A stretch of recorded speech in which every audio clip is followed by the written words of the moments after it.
برادران ملت اسلامیہ، السلام علیکم ورحمۃ اللہ تعالی وبرکاتہ۔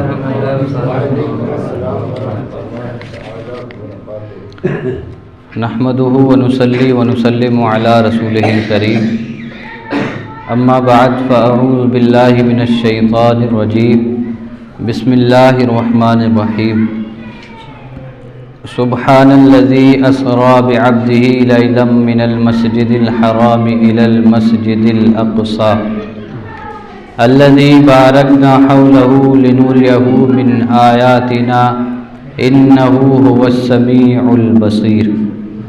آمنت بالله صدق الله العظيم وبلغنا رسوله النبي الأمين الكريم الرؤوف الرحيم، ونحن على ذلك لمن الشاهدين والشاکرین والحمد للہ رب العالمین۔ یا خدا بہر جناب مصطفیٰ امداد کن، یا رسول اللہ از بہر خدا امداد کن، یا شہید کربلا یا دافع کرب و بلا، گل رخا شہزاد گلگن قبا امداد کن۔ غوث اعظم بمن بے سر و ساما، مدد قبلہ دی مدد کعبہ ایما، مدد بگرداب بلا افتاد کشتی، مدد کن یا معین الدین چشتی۔ دل کی عطا گہرائیوں کے ساتھ نبی پاک صاحب لولاک سیاح افلاک باعث تخلیق کائنات، اللہ کے محبوب دانہ غیوب منزہ عن العیوب، حضور احمد مجتبی محمد مصطفیٰ صلی اللہ تعالی علیہ وعلی آلہ وبارک وسلم کے دربار عالیہ میں جھوم جھوم کر درود و سلام کا نذرانہ عقیدت پیش کریں۔ اللہم صلی علی سیدنا و مولانا محمد معدن الجود والکرم وآلہ وبارک وسلم، صلاۃ و سلاما علیک یا رسول اللہ۔ نبی پاک صلی اللہ علیہ وسلم کو جب معراج ہوئی تو اللہ تبارک و تعالی نے قرآن میں آپ کے معراج کا ذکر فرمایا۔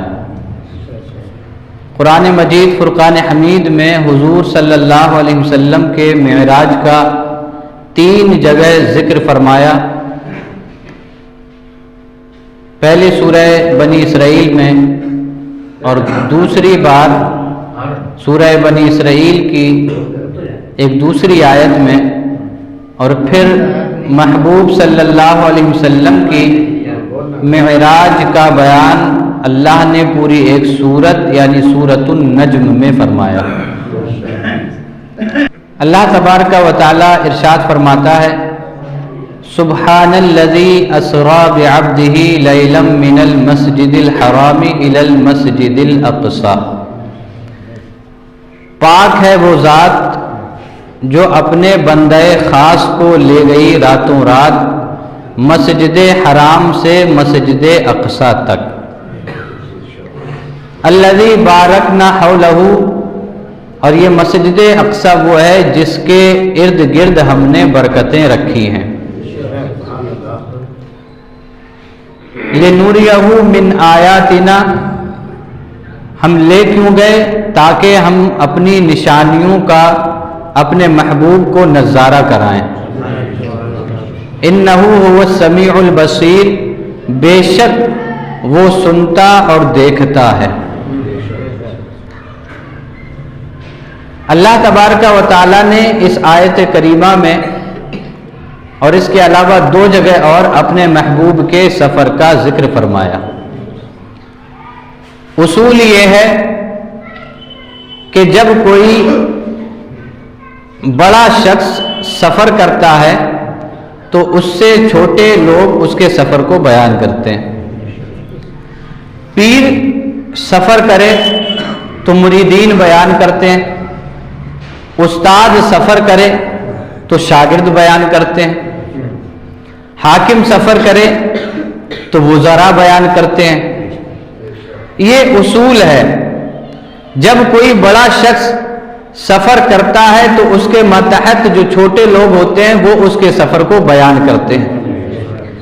مرید اپنے پیر کے سفر کو بیان کرتا ہے کہ میرے پیر فلاں جگہ گئے، پھر وہاں سے وہاں گئے، وہاں سے وہاں گئے، وہاں سے وہاں گئے۔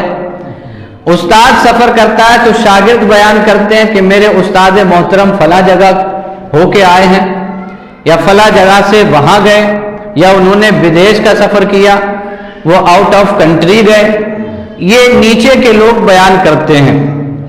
یعنی پیر کا سفر مرید بیان کرے، استاد کا سفر شاگرد بیان کرے، لیکن محبوب کی شان پہ قربان جائیے کہ جب سفر محبوب فرمائے تو بیان اللہ کرتا ہے۔ اللہ تبارک و تعالی چاہتا تو کسی سے آپ کے سفر کی روداد بیان کروا دیتا، اگر اللہ تعالی چاہتا تو آپ کے صحابہ کی زبانی آپ کے سفر کی روداد بیان کروا دیتا، لیکن اللہ تبارک و تعالی نے اپنے محبوب کے سفر کو خود بیان فرمایا، کیونکہ سفر کوئی معمولی نہیں تھا، سفر بہت حیرت والا تھا، سفر ایسا تھا کہ عقلیں حیران رہ گئیں، سفر ایسا تھا کہ اچھی اچھی عقل والے بھی حیران تھے کہ آخر ایسا کیسے ہو سکتا ہے۔ سفر ایسا تھا کہ جب آ کر کے محبوب نے بتایا کہ میں آج رات مسجد حرام سے مسجد اقصی تک گیا ہوں، اور مسجد حرام سے مسجد اقصی کا سفر اس دور میں 3 مہینے میں ہو پاتا تھا، لیکن یہ محبوب فرما رہے ہیں کہ میں راتوں رات گیا بھی ہوں اور واپس بھی آ گیا ہوں، اور یہی نہیں فرمایا کہ مسجد اقصی تک گیا تھا، بلکہ فرمایا میں آسمانوں کے اوپر بھی گیا، میں لامکانے بھی گیا، میں نے اپنے رب سے ملاقات بھی کی۔ جب یہ سفر مکہ کے لوگوں کے درمیان بیان فرمایا تو ابو جہل کہنے لگا کہ یہ جھوٹ بول رہے ہیں، ہم جب سفر کرتے ہیں تو مسجد اقصی تک کے سفر میں ایک طرف سے 3 مہینوں کا سفر ہوتا ہے، پھر ادھر سے لوٹے 3 مہینے لگتے ہیں، یعنی 6 مہینوں کا صرف مسجد اقصی کا سفر ہوتا ہے۔ لیکن محمد کیا کہہ رہے ہیں؟ یہ تو کہہ رہے ہیں میں راتوں رات گیا تھا اور راتوں رات واپس بھی آ گیا ہوں، اور مسجد اقصی کی بات نہیں کر رہے ہیں، بلکہ فرما رہے ہیں میں آسمانوں پہ بھی گیا تھا، میں سدرہ پہ بھی گیا تھا، میں عرش اعظم پر بھی گیا تھا، میں نے اپنے رب سے ملاقات بھی کی تھی۔ جب سفر اتنا حیرت انگیز تھا کہ کفار مکہ بڑی بڑی عقلیں رکھنے والے بھی انکار کرنے لگے تھے کہ ایسا ہو ہی نہیں سکتا، اللہ تعالیٰ نے اسی لیے سفر کو خود بیان فرمایا۔ اگر ابو بکر بیان کرتے تو کوئی کہہ سکتا تھا یہ جھوٹ بول رہے ہیں، اگر عمر بیان کرتے تو کوئی کہہ سکتا تھا ان کی عقیدت بول رہی ہے، اگر عثمان بیان کرتے تو کوئی کہہ سکتا تھا ان کی محبت بول رہی ہے، اگر حضرت علی بیان کرتے تو کوئی کہہ سکتا تھا ان کی محبت و عقیدت نے بولا ہے، لیکن اللہ نے خود بیان فرمایا کہ حیرت انگیز سفر ہے، اس لیے میں خود بیان کروں گا۔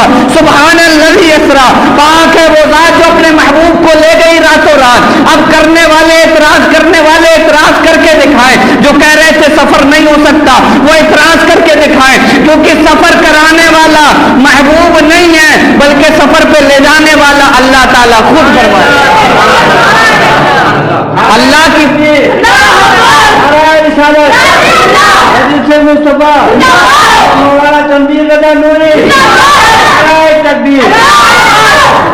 سفر حیرت انگیز تھا۔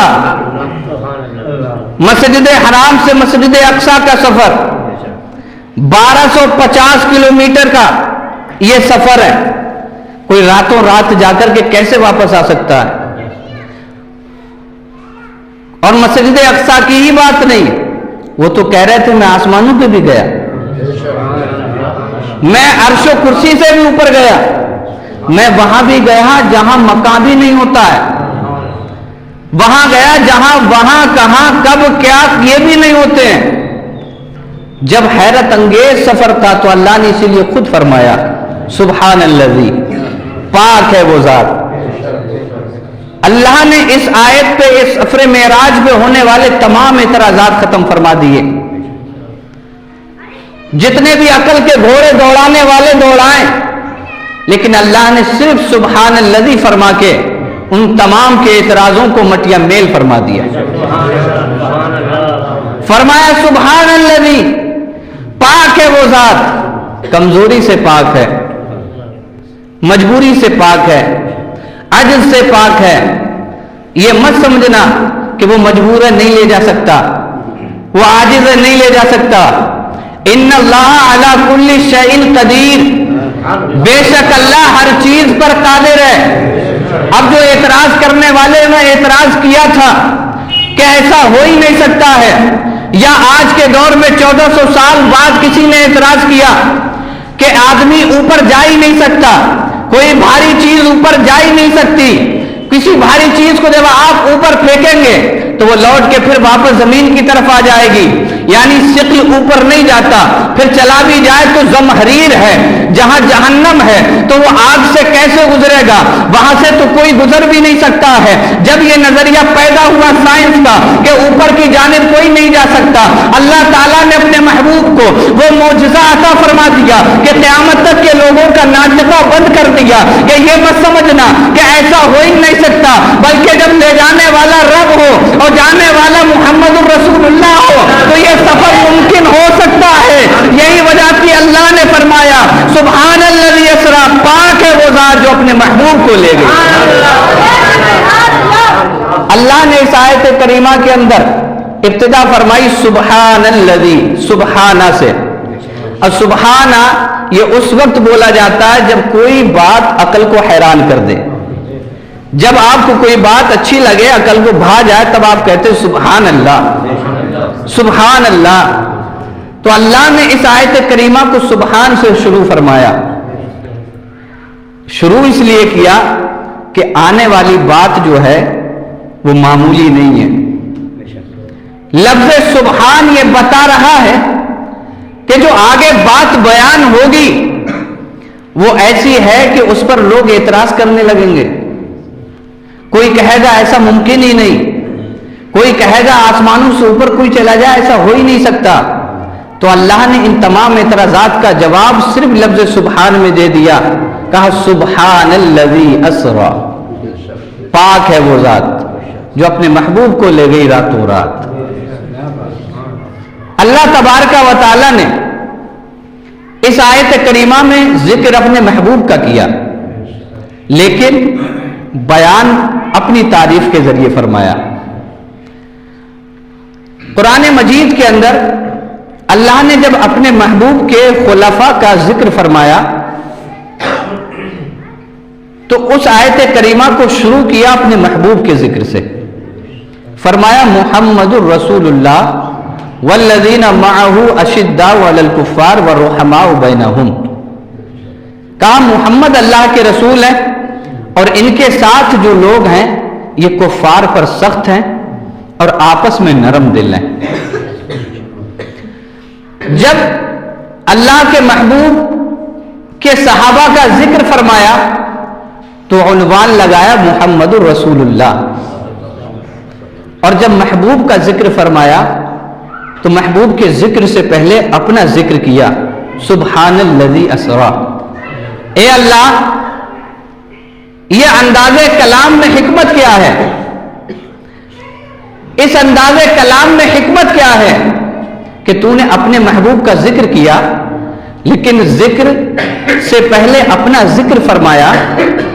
تو گویا کہ اللہ تبارک و تعالی اس آیت کریمہ کو شروع کر کے سبحان الذی سے یہ بتانا چاہتا ہے میرے محبوب کا ذکر کرنے سے پہلے اپنی زبانوں کو پاک کر لو۔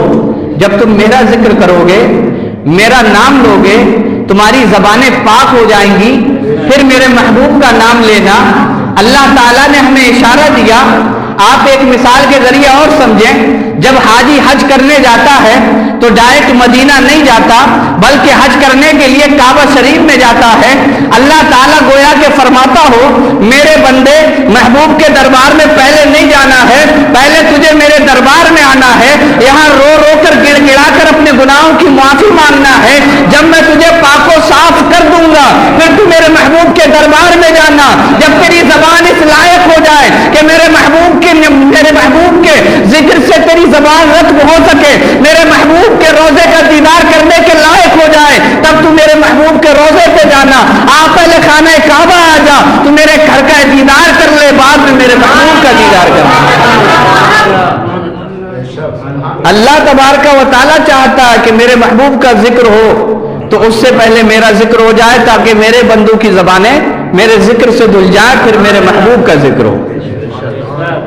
ایک دوسرا اللہ نے اشارہ فرمایا اس آیت کریمہ میں، اللہ نے محبوب کی معراج کا ذکر کیا، لیکن ذکر پہلے اپنا فرمایا، ذکر پہلے اپنا فرمایا۔ حضرت ابوبکر صدیق اکبر رضی اللہ تعالی عنہ کو حضور نے ایک انگوٹھی دی اور کہا اس پہ لا الہ الا اللہ لکھوا کے لاؤ۔ حضرت ابوبکر صدیق اکبر گئے، انگوٹھی والے سے، لکھنے والے سے کہا اس پہ لکھ دو لا الہ الا اللہ محمد رسول اللہ۔ اس نے لکھ دیا، حضرت ابوبکر لے کر کے حاضر ہوئے، حضور نے دیکھا تو اس پہ لکھا تھا لا الہ الا اللہ محمد رسول اللہ ابو بکر الصدیق۔ اس انگوٹھی پہ لکھا تھا لا الہ الا اللہ محمد رسول اللہ ابو بکر الصدیق۔ نبی پاک نے ارشاد فرمایا ابو بکر میں نے تو صرف لا الہ الا اللہ لکھنے کے لیے بھیجا تھا، پھر اس پہ محمد رسول اللہ کیوں لکھا؟ پھر مزید اس پہ تمہارا نام بھی لکھا ہوا ہے۔ حضرت ابوبکر صدیق اکبر کچھ کہتے، اس سے پہلے جبریل امین حاضر ہو گئے، عرض کیا یا رسول اللہ، ابو بکر کو یہ گوارا نہ ہوا کہ اللہ کا نام تو لکھا جائے اور آپ کا نام نہ لکھا جائے، تو ابو بکر نے لا الہ الا اللہ کے ساتھ محمد الرسول اللہ بھی لکھوا دیا، لیکن اللہ کی ذات کو یہ گوارا نہ ہوا کہ جہاں محبوب کا نام ہو وہاں محبوب کا نام چھوٹ جائے، اسی لیے اس انگوٹھی پہ لا الہ الا اللہ بھی لکھا ہے، محمد الرسول اللہ بھی لکھا ہے اور ابو بکر صدیق بھی لکھ دیا گیا ہے۔ سبحان الذی اسری، اللہ گویا کہ فرماتا ہے اے لوگو جب میرے محبوب کا ذکر کرو تو میرے ذکر کو جدا مت کرنا، میرے محبوب کو میرے محبوب کے ذکر سے میرے ذکر کو جدا مت کرنا، کیونکہ جب تمہیں میرے محبوب کا ذکر کرنا ہو اس سے پہلے میرا ذکر بھی کر لینا۔ اللہ تبارک و تعالیٰ نے سبحان الذی اسری، پاک ہے وہ ذات جو اپنے بندے کو لے گئی راتوں رات۔ ابھی سبحان الذی ہی پہ چل رہے ہیں۔ اللہ نے فرمایا سبحان الذی اسری، پاک ہے وہ ذات جو اپنے بندے کو لے گئی راتوں رات مسجد حرام سے مسجد اقصی تک۔ دوسرے مقام پر لفظ آتا ہے اسری۔ سفر کرنے کے تعلق سے چند سوالات بنتے ہیں، سفر کس نے کیا، اکیلے کیا یا کوئی ساتھ میں تھا یا کوئی لے گیا، کہاں سے کیا، کہاں تک کیا، کب کیا، کس ٹائم کیا، یہ سوالات سفر کے تعلق سے ہوتے ہیں۔ قرآن کی فصاحت و بلاغت پہ قربان، جو سوالات سفر کے تعلق سے ہو سکتے تھے اللہ نے اس آیت کریمہ میں وہ تمام سوالات کے جوابات عنایت فرمائے۔ سفر کب ہوا؟ اسری، سیر کہتے ہیں رات میں سفر کرنے کو، رات میں سفر کرنے کو سیر کہتے ہیں۔ سبحان الذی اسری بعبدہ، پاک ہے وہ ذات جو راتوں رات لے گئی اپنے محبوب کو مسجد حرام سے مسجد اقصی تک۔ اس آیت کریمہ میں فرمایا اسری بعبدہ، پاک ہے وہ ذات جو اپنے بندے کو لے گئی، بندے کو لے گئی۔ اللہ نے اپنے محبوب کی پسند کا کتنا لحاظ رکھا۔ اللہ تبارک و تعالیٰ نے اپنے محبوب سے پوچھا محبوب تمہیں میں کس نام سے پکاروں؟ تو عرض کیا مولا مجھے پسند یہ ہے کہ تو مجھے اپنا بندہ کہہ کے پکار۔ اللہ نے اپنے محبوب کی پسند کا لحاظ کرتے ہوئے فرمایا اسری بعبدہ، پاک ہے وہ ذات جو لے گئی اپنے بندے کو۔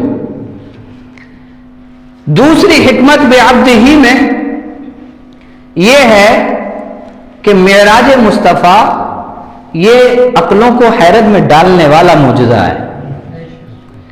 عیسیٰ علیہ السلام کے ماننے والوں نے عیسیٰ علیہ السلام سے چند معجزات دیکھے کہ وہ مردوں کو زندہ کر دیتے ہیں، برس والے کو شفا دے دیتے ہیں، گھر میں کیا ہے یہ بتا دیتے ہیں۔ عیسیٰ علیہ السلام سے چند معجزات دیکھے تو بعض لوگوں نے انہیں خدا کہہ دیا، کچھ نے انہیں خدا کا بیٹا کہہ دیا۔ زبیر علیہ السلام سے چند معجزات دیکھے تو لوگوں نے انہیں ابن اللہ کہہ دیا، یعنی یہ اللہ کے بیٹے ہیں۔ ان کی قوم نے کہا، کیوں کہا؟ ان سے چند معجزات دیکھے تھے، چند معجزات دیکھے تھے تو خدا کا بیٹا کیا، بیٹا کہا۔ اللہ تبارک و تعالیٰ کو معلوم تھا کہ میں اپنے محبوب کو ایسا معجزہ عطا کر رہا ہوں کہ جو آدم سے لے کے قیامت تک کسی کو ملنے والا نہیں ہے، اور یہ عقلوں کو حیرت میں ڈال دے گا۔ بھلا آسمان سے اوپر بھی کوئی جا سکتا ہے، 7ویں آسمان سے اوپر بھی کوئی جا سکتا ہے، عرش و کرسی کے اوپر بھی کوئی جا سکتا ہے۔ حد تو تب ہو گئی جب انہیں لامکاں میں بلا لیا، جہاں کوئی مکاں بھی نہیں ہوتا، جہاں کہاں بھی نہیں ہوتا، جہاں وہاں اور کب بھی نہیں ہوتا، ایسی جگہ بلا لیا اللہ نے۔ اور یہ سفر بھی چند منٹوں میں کرایا ہے، یہ سفر بھی چند ساعتوں میں ہوا ہے۔ تو یہ ایسا معجزہ تھا جو عقلوں کو حیرت میں ڈال دیتا، اور عقلوں کو حیرت میں ڈالتا، اور ہو سکتا تھا کوئی کہہ دیتا یہ ابن اللہ ہے، یہ اللہ کے بیٹے ہیں۔ ہو سکتا کوئی کہتا محمد خدا ہے، کیونکہ یہ اتنا ہائی لیول کا معجزہ کسی کو پہلے عطا نہیں ہوا۔ ہو سکتا تھا کوئی یہ بات کہہ دیتا کہ اب محمد اللہ ہے یا اللہ کے بیٹے ہیں۔ رب نے اپنے محبوب کو معجزہ عقلوں کو حیرت میں ڈالنے والا عطا فرمایا، لیکن ساتھ ہی فرما دیا یہ میرے محبوب خدا بھی نہیں ہے اور خدا کے بیٹے بھی نہیں ہے، اسرا بعبدہ، یہ میرے بندے ہیں اور میں انہیں راتوں رات لے گیا۔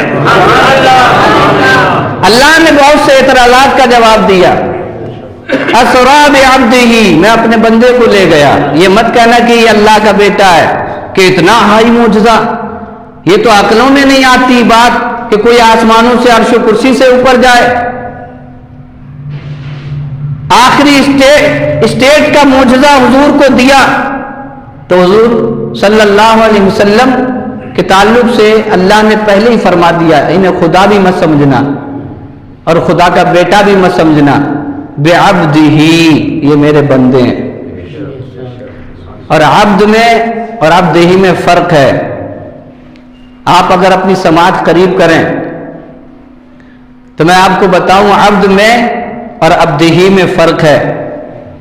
اللہ نے کہا میں اپنے بندے کو لے گیا۔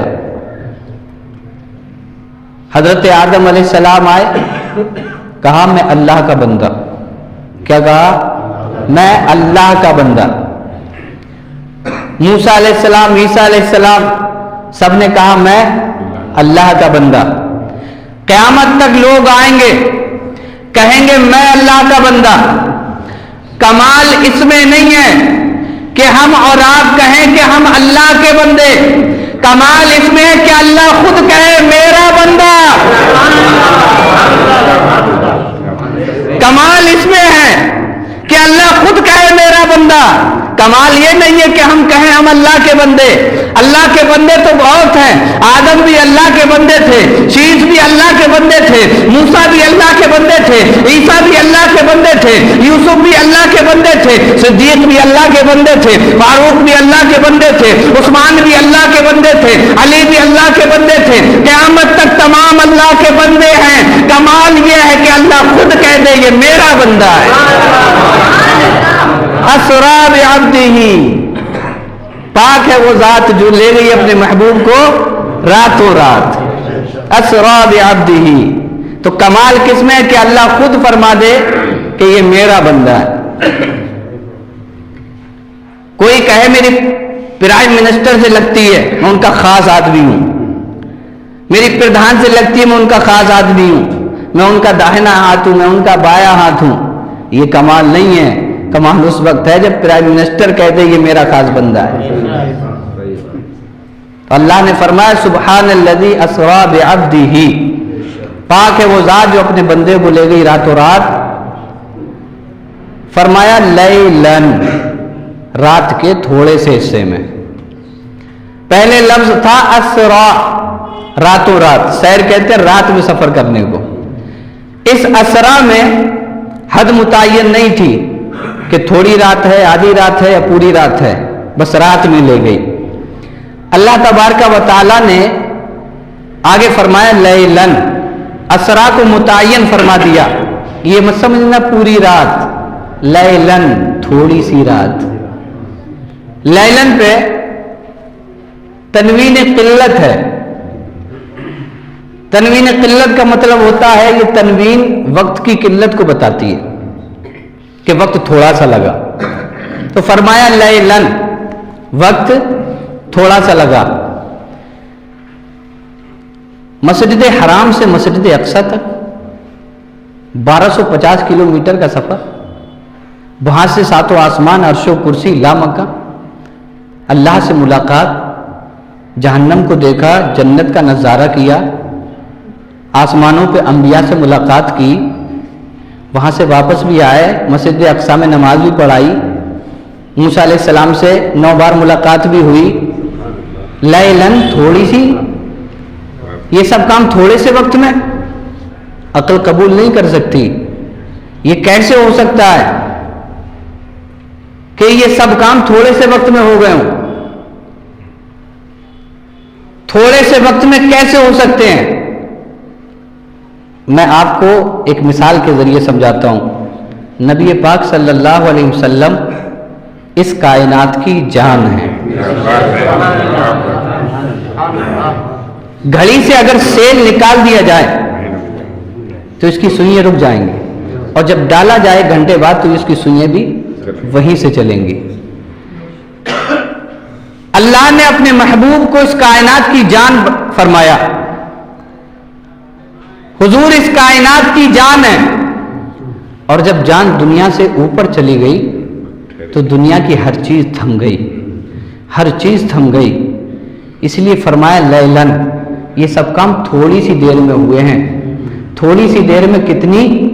کنڈی بھی ہلتی رہی، بستر بھی گرم تھا، وضو کا پانی بھی بہ رہا تھا، اللہ نے تمام نظارے دکھا دیے، محبوب کو واپس بھی بھیج دیا، بستر بھی گرم رہا، کنڈی بھی ہلتی رہی، اور حضور کے وضو کا پانی بھی بہتا رہا۔ حضور جان ہے، جان، وہ جو نہ تھے تو کچھ نہ تھا، وہ جو نہ ہو تو کچھ نہ ہو، جان ہے وہ جہان کی، جان ہے تو جہان ہے۔ عقل کے گھوڑے دوڑانے والے ذرا یہ تو دیکھیں کہ اللہ نے اپنے محبوب کو جان بنایا ہے کائنات کی، جب جان ہی چلی جائے تو دنیا میں بچا کیا؟ روح نکل جائے تو بدن کے جتنے عضو ہوتے ہیں اپنی جگہ ٹھہر جاتے ہیں۔ حضور تو جان ہے کائنات کی، تو حضور چلے گئے، دنیا رک گئی، سب کچھ کیا، مسجد اقصی سے اوپر گئے، آسمانوں کی سیر کی، اللہ سے ملاقات کی، واپس آئے تو دنیا میں جان آ گئی۔ لوگ کہتے ہیں کہ یہ کیسے ہو سکتا ہے، معراج پہ گئے، ایک آدمی کیسے جا سکتا ہے؟ میں کہتا ہوں تم یہ کہتے ہو کہ وہ کیسے گئے، میں تو یہ کہتا ہوں وہ آئے کیسے؟ بھلا کوئی اپنے محبوب کو بھی چھوڑتا ہے؟ یہ تو اللہ کی مہربانی ہے کہ اس نے اپنے محبوب کو اپنے قرب میں بلایا اور پھر اپنے بندوں کی خاطر واپس بھی بھیج دیا۔ وہ ہر عالم کی رحمت ہے، کسی عالم میں رہ جاتے، یہ ان کی مہربانی ہے کہ یہ عالم پسند آیا۔ فرمایا لیلن، تھوڑے سے عرصے میں۔ رات کا انتخاب کیوں کیا؟ رات کا انتخاب کیوں کیا؟ یہ معراج دن میں بھی تو ہو سکتی تھی۔ دن میں معراج ہوتی تو صدیق اور زندیق کا فرق نہیں ہو پاتا۔ صدیق بھی دیکھتے کہ محبوب معراج کو جا رہے ہیں، ابو جہل بھی دیکھتا کہ محبوب معراج کو جا رہے ہیں، ابو لہب بھی دیکھتا کہ محمد معراج کو جا رہے ہیں۔ جو ماننے والے تھے وہ بھی دیکھتے کہ محبوب معراج کو جا رہے ہیں، اور جو نہ ماننے والے تھے وہ بھی دیکھتے کہ محبوب معراج کو جا رہے ہیں۔ تو صدیق اور زندیق کا فرق نہیں ہو پاتا، کیونکہ جو مان رہے تھے وہ بھی مان لیتے، اور جو نہیں مان رہے تھے وہ بھی دیکھ کے مان لیتے۔ لیکن اللہ نے دن میں نہ بلا کر رات میں اپنے پاس بلایا، گویا کہ اللہ فرماتا ہو محبوب ہمیں امتیاز کرنا ہے کہ جو کون ہے جو بغیر دیکھے مانتا ہے اور کون ہے جو دیکھ کر مانتا ہے۔ یہی وجہ تھی کہ جب حضور واپس آئے تو کہا میں معراج کر کے آیا ہوں، معراج سے اللہ کی ملاقات سے آیا ہوں، میں مسجد اقصیٰ گیا، آسمان پہ گیا، میں نے عرش و کرسی پار کی، سدرۃ المنتہا سے آگے گیا، لامکہ پہنچ گیا۔ ابو جہل نے موقع تلاش کر لیا کہ اب تو میں بہکاؤں گا لوگوں کو، بلایا ابو بکر ذرا مجھے بتاؤ تو کیا اتنا لمبا سفر کوئی چند منٹوں میں کر سکتا ہے؟ ابو بکر بولے کہ ایسا کیسے ہو سکتا ہے کہ چند منٹوں میں کوئی اتنا لمبا سفر کرا ہے؟ ابو جہل کے ہونٹوں پہ ہنسی آئی، مسکرایا، کیا لگتا ہے یہ پھنس جائیں گے اب، لیکن اے عشق تیرے صدقے، اے عشق تیرے صدقے جلنے سے چھٹے سستے، جو آگ بجھا دے گی وہ آگ لگائی ہے۔ ابو بکر نے کہا بات کیا ہے؟ کہا تمہارے دوست محمد کہہ رہے ہیں کہ راتوں رات گیا تھا مسجد اقصیٰ تک، وہاں سے آسمان عرش و کرسی پار کر کے اپنے رب سے ملاقات کر کے آیا ہوں۔ ابو بکر نے کہا ابو جہل تو واقعی ابو جہل ہے، اگر محبوب نے کہا ہے تو بالکل سچ کہا ہے۔ اسی لیے تو کہا ابو بکر صدیق ہے اور ابو جہل زندیق ہے۔ یہ زندیق اور صدیق کا فرق بھی تو کرنا تھا، اگر دن میں بلا لیا جاتا تو یہ زندیق بھی مان لیتا کہ یہ تو واقعی معراج پہ جا رہے ہیں، لیکن اللہ نے رات میں بلایا۔ رات کا انتخاب ملاقات کے لیے کیوں کیا؟ حالانکہ ملاقاتیں دن میں بھی ہوتی ہیں۔ دوستوں کی ملاقات رات میں بہت اچھی ہوتی ہے، رات میں سکون سے ہوتی ہے۔ دن میں تو اگر کہیں ملاقات بھی کر رہے ہیں تو وہ مزہ نہیں آتا جو رات کے سناٹے میں آتا ہے۔ اور صوفیہ فرماتے ہیں، میں اولیاء کی بات کرنے لگا، صوفیہ فرماتے ہیں کہ اپنے محبوب سے ملاقات کا سب سے بہترین وقت رات ہے۔ اللہ نے فرمایا وَمِنَ اللَّيْلِ فَتَهَجَّدْ بِهِ نَافِلَةً لَكَ، اور رات کے کسی حصے میں محبوب تہجد پڑھا کرو۔ نماز پڑھنا کمال ہے، لیکن نماز کا کمال رات میں تہجد پڑھنا ہے۔ یعنی محبوب سے ملاقات کرنا ہو تو رات کا انتخاب بہت بہترین رہتا ہے۔ یہی وجہ تھی کہ اللہ نے دن اختیار نہ فرما کر اللہ نے رات کا انتخاب فرمایا۔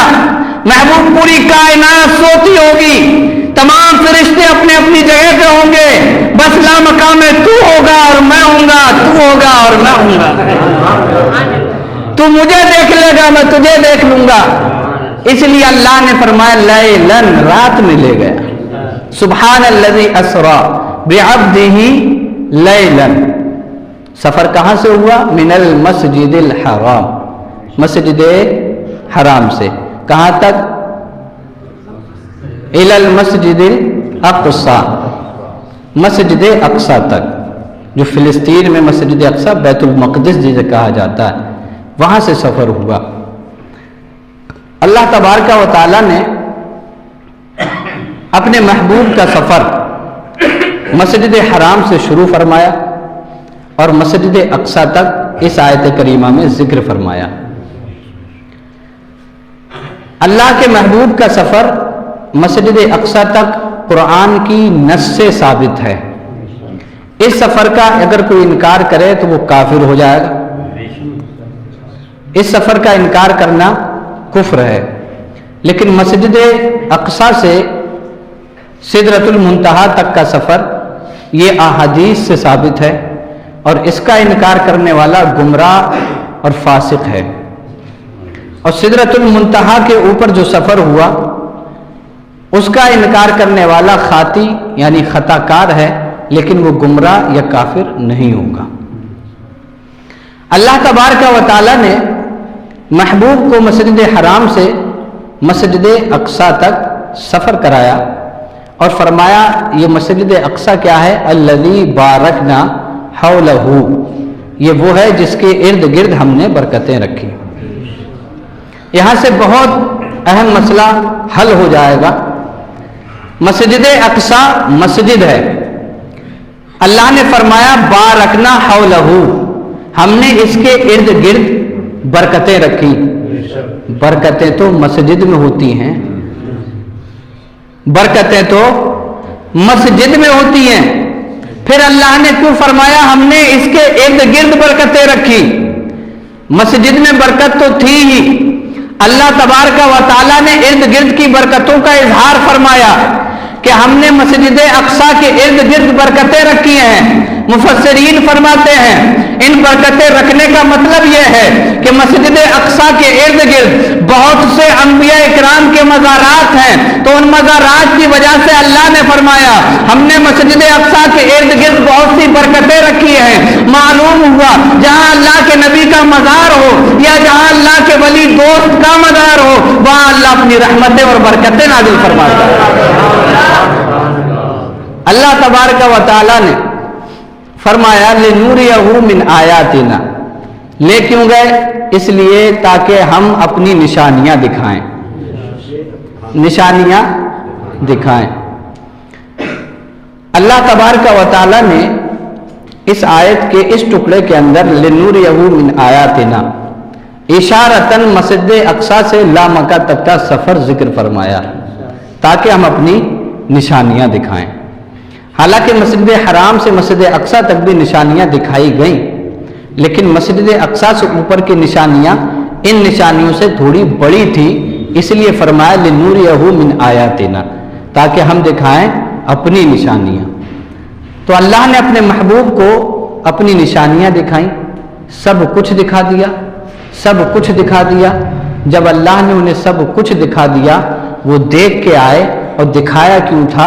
دکھایا اس لیے تھا آدم علیہ السلام آئے تو سنا تھا کہ اللہ ہے، آدم علیہ السلام آئے سنا تھا اللہ ہے، جنت ہے، دوزخ ہے، اللہ کی بڑی بڑی نشانیاں ہیں۔ اللہ نے اپنے محبوب کو اپنے پاس بلا کے اپنا دیدار کیوں کرایا؟ آدم سے عیسیٰ تک جو بھی نبی آتے تھے کہتے تھے اللہ ہے، کوئی کہتا تھا دیکھا ہے، کہا دیکھا نہیں ہے سنا ہے، دیکھا نہیں ہے سنا ہے۔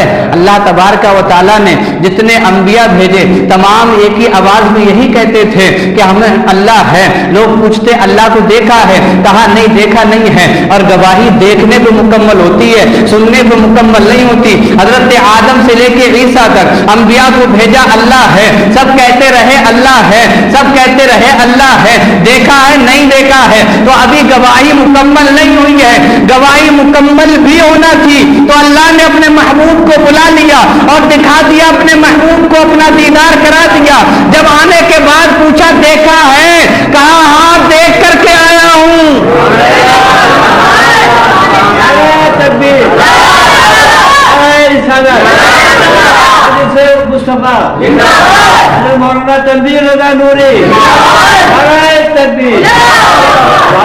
گواہی مکمل ہو گئی۔ اب یہاں سے ایک نقطہ لے لیجئے، قادیانی یا رشید احمد گنگوہی وہابی دیوبندی حضور کی خاتمیت کے قائل نہیں۔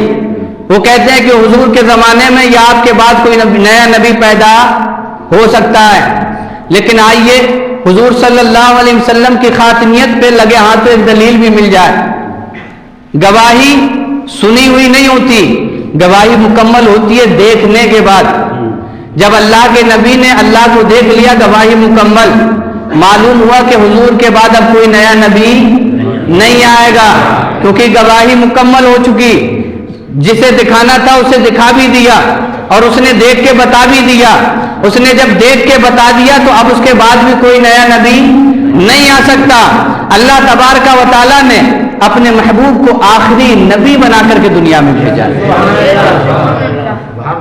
اس آیت کریمہ میں اللہ نے حضور صلی اللہ علیہ وسلم کو بلانے کے لیے کسے بھیجا تھا؟ جبریل علیہ السلام آئے تھے، بہت بڑا ہجوم فرشتوں کا لے کے آئے تھے۔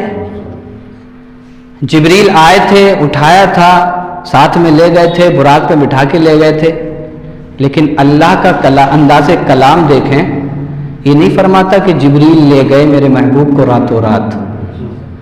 فرماتا ہے سبحان الذی اسرا، پاک ہے وہ ذات جو لے گئی اپنے بندہ خاص کو راتوں رات۔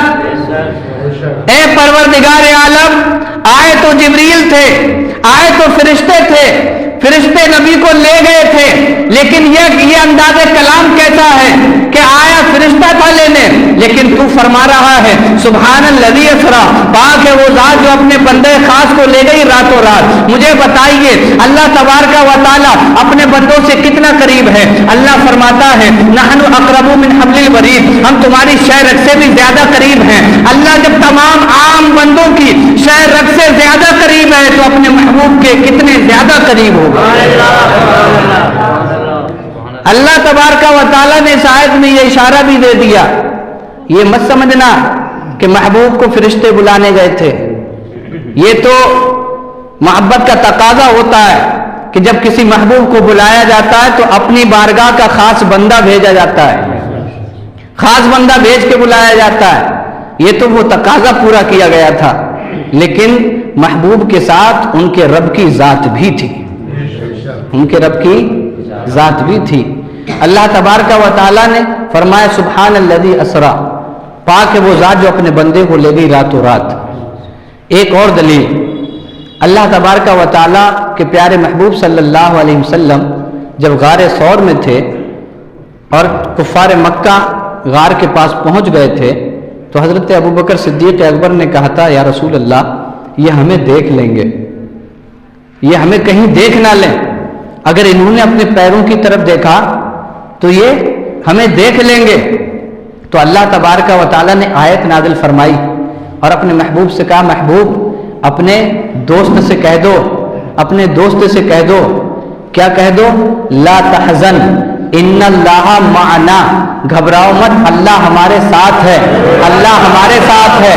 جو اللہ غار ثور میں اپنے محبوب کے ساتھ ہو سکتا ہے تو وہ شب معراج اپنے محبوب کے ساتھ ضرور ہو سکتا ہے۔ تو اللہ اپنے محبوب کے ساتھ تھا، اپنے محبوب کے ساتھ تھا، لیکن اب ایک اعتراض ہو سکتا ہے، اعتراض یہ ہو سکتا ہے کہ جب اللہ ساتھ تھا تو پھر ملاقات کے لیے وہاں کیوں لے گیا؟